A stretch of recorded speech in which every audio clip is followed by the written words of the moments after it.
Hello, class.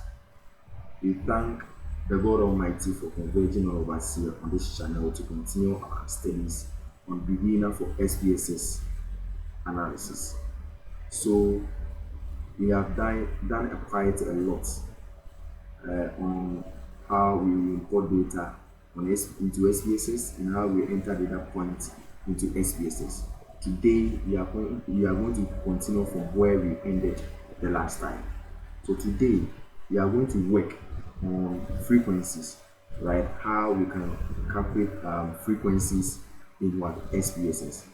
Frequencies are very vital for us to know because sometimes in our research works and in a lot of project work that we embark on and in some of the analysis that we do in SPSS, we would like to measure the frequencies of what our variables to know the concentration of what individual data points in a certain group, right?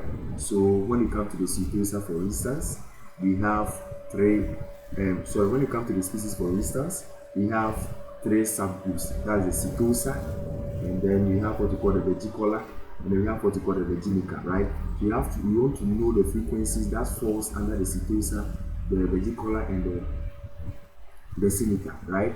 When it comes to the sepal length, the sepal rate, the petal length, and the petal rate right, we are having some repetition of what numbers that 14.1.4, 1.4, 1.3, 1.5, 1.4, 1.7, 1.4. So you see that some of the numbers are not repeating itself. So we want to just create our frequencies to know concentration of what data point in what and our each variables, and also to know the number of what our sample size. All these calculations can be given by what frequencies. So once we perform frequencies on this data, it will surely help us in to do whatever we want to do using what the frequency.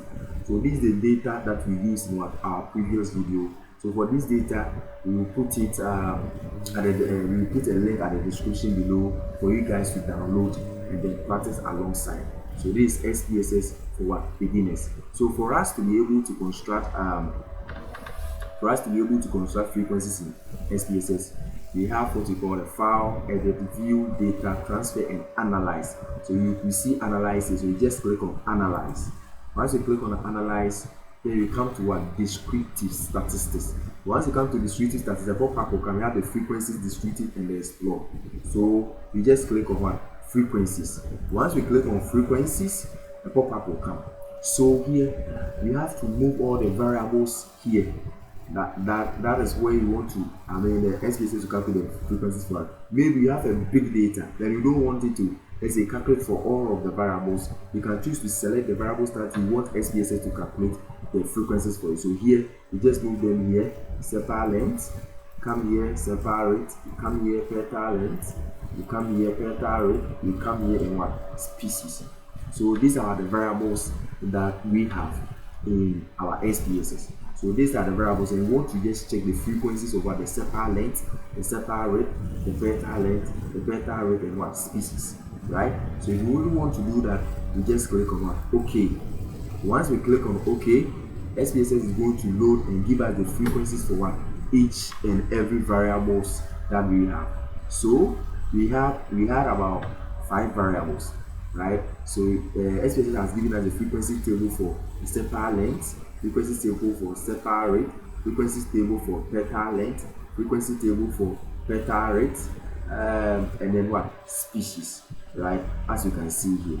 So at the end of the day, he has given us the frequency, but at first, SPSS will give you the statistics, right? This statistics is going to just tell you the number of valid observation or number of data points and our sepal length. So here you are telling us that we have about 150 data points at sepal length, 150 data points at what sepal rate, 150 data points at our petal length, 150 data point at our petal rate, and then 150 at what the sepal rate, right? So when we come here and at the sepal length, SPSS is going to calculate the frequencies for each of what the individual columns. So when you come to the sepal length, these are the valid numbers that different numbers that we have under the separate, and then this is the frequency. The frequency is just telling us the number of times we see the 4.3 what repeat itself. The number of times 4.3 repeat itself was 1.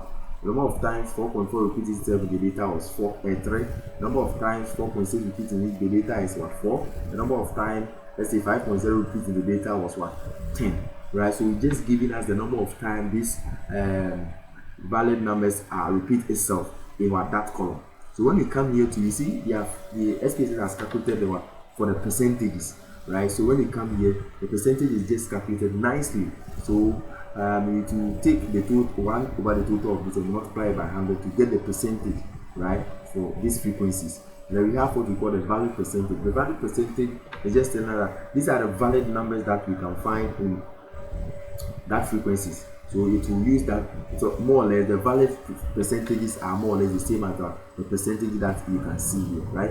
When you come to the cumulative percentage, for cumulative, what we do is that we just add the individual percentages from one observation to the other. So when we come here, we have 4.3. The cumulative percentage that we have here is 0.7. I'm just going to add 0.7 to 2.0, we get 2.7. Just 2.7 to 0.7 gets 3.33. So that is how the cumulative distance works. It's just giving us that we are having 150 observations in one.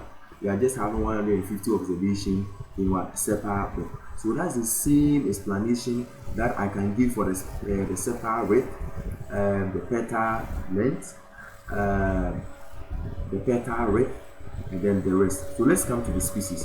Right? It's more like the species was different from the others, right? So at the end of the day, you see that for the species, right, we have what you call, we have 3 groups. We have the Setosa, the Verticola, and the Virginica, right? We're going to give us the frequencies. So for Setosa, we are having about 50 observations. For Virginica, we are having about 50 observations. For Verticola, we are having about 51 observations.